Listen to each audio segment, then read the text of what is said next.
All right, let's get practicing in QuickBooks Online. Grab the link below so that you can follow along.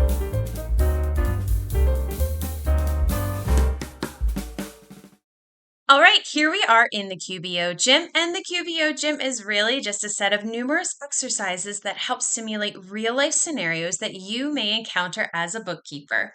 Every single month, we come out with a new set of exercises for you to complete, and we break it down into 4 different sections. So today we are going to be focusing in the August warm-up section.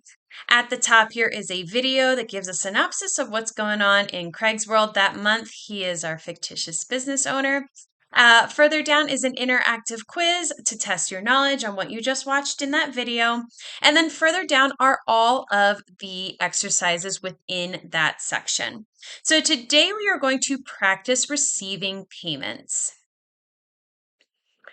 You will need to be in the same session of the sample company that you used for the previous exercise. So if you have not done that one yet, go ahead and click on the link above on the right-hand side of the screen.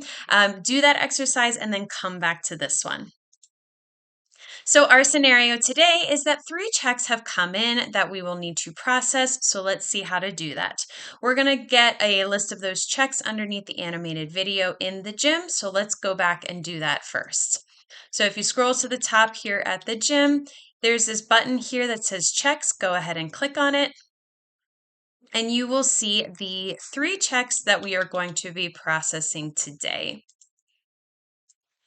So the first check is going to be from Books by Bessie. It is a refund check to Craig for a charge that he felt was unfair.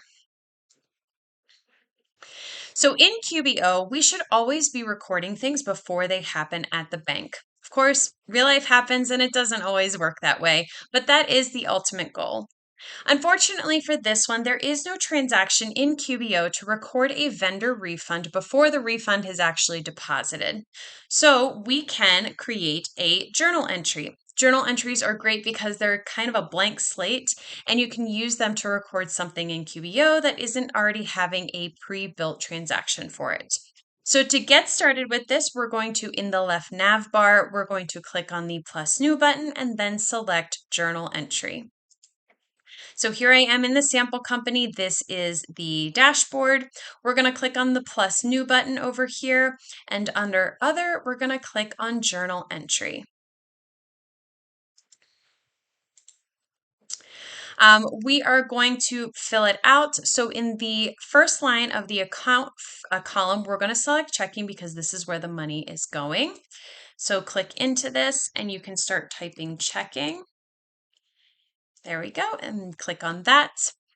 And the amount of the check was $55. So we are going to put that in the debit column because the checking is an asset account and the asset increases the debit side.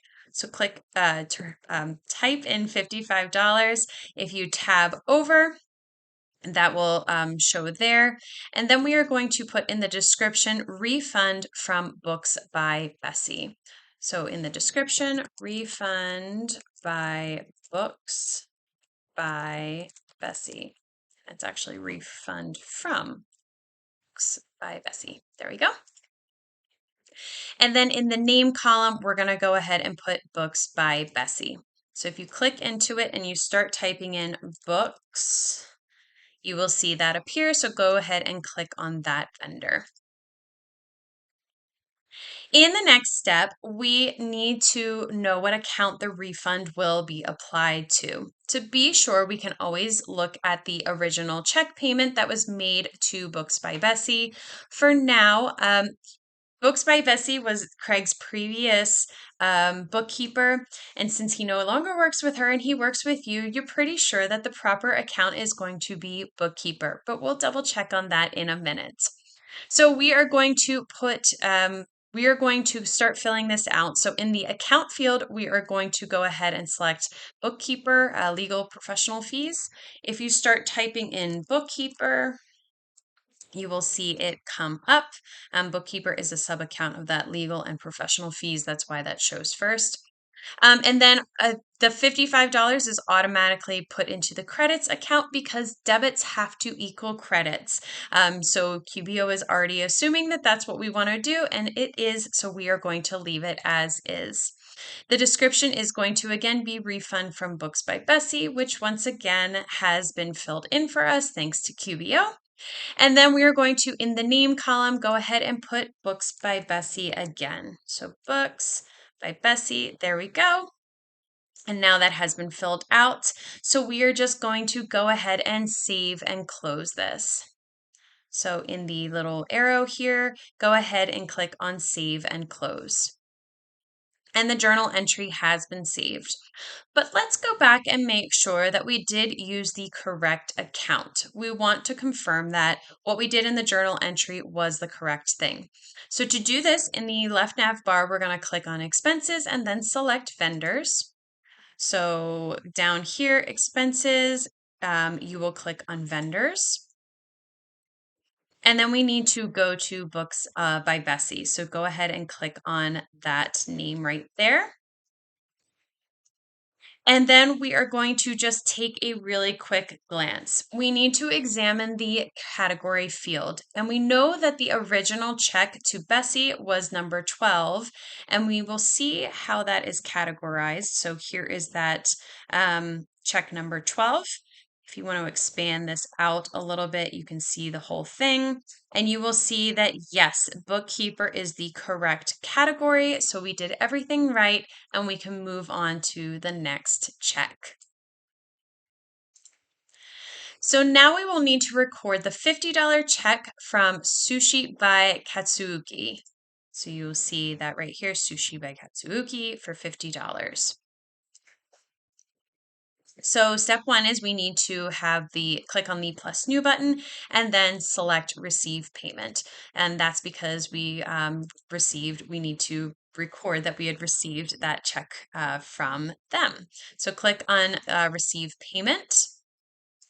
And now we need to complete it. So we need to, in the customer, put Sushi by Katsuuki. So if you click into it, you can start typing sushi, and there it is. If you wanted to, you could also click on the arrow and scroll down to find it. Under the payment method, we are going to select check because that is what it is. So if you click on the arrow, you can select check. And then in the reference number, we actually need to write the check number, which as you can see here is 1025. So go ahead and put that in the reference number, 1025. We're going to leave the deposit to for undeposited funds for when he actually deposits it. And then the amount that we received is the $50. So go ahead and the amount received, go ahead and type in $50. If you tab over, you will see that QBO has captured that. Now, if you take a look down here, you will see that the amount that we received, the $50, does not match either of the invoices here. The invoices are for $80 versus the $50. Since they did not specify where to apply the payment for their check, we will apply it to the oldest open invoice, and QBO automatically does this for us. We'll later send a statement to them to let them know about their outstanding balances, but for now, we'll move on to the next check that we had received. And here you can see that it has checked off. This is the older of the two open invoices, so we are good there. Go ahead and just click on Save and Close. And that payment has been received. All right, just one more check to go. We are going to record the $81 check from Just Jalopies. So our first step, again, we're going to go back to that receive payment and we're going to click on the plus new button. So click on the plus new and then under customers, select receive payment. And now we just need to go ahead and click fill it out. So we're going to click into the customer tab and start typing in Jeff for that to appear for us. Again, you can always use the arrow and scroll down if you would like to. The payment field is once again a check because that is what he had paid with. So go ahead and type in check. You can click into that. Again, you can also use the drop down to get to it. We need to put in the check number, which is this 01059. All right, so 01059 is the check number. You're going to leave it in undeposited funds until he actually deposits it. That is where it's kind of like that holding account. And then for the amount received, it is $81, which if you type that in and then tab over, that has been included here in the payment, which matches the invoice, which is great. And QBO, again, automatically checks off the invoice. That is the oldest open one. Since there is only one, it is only checking on the one. So you're going to go ahead and click on the green Save and Close button. And there you go. We have now captured receiving payment for all 3 checks. If you have any questions about the QBO Gym, just go ahead and click on the link below in the description. Be sure to leave this session of the sample company open, as you will need it for our next exercise in the warm-up section, which is all about adding expenses. And I will see you in that next video.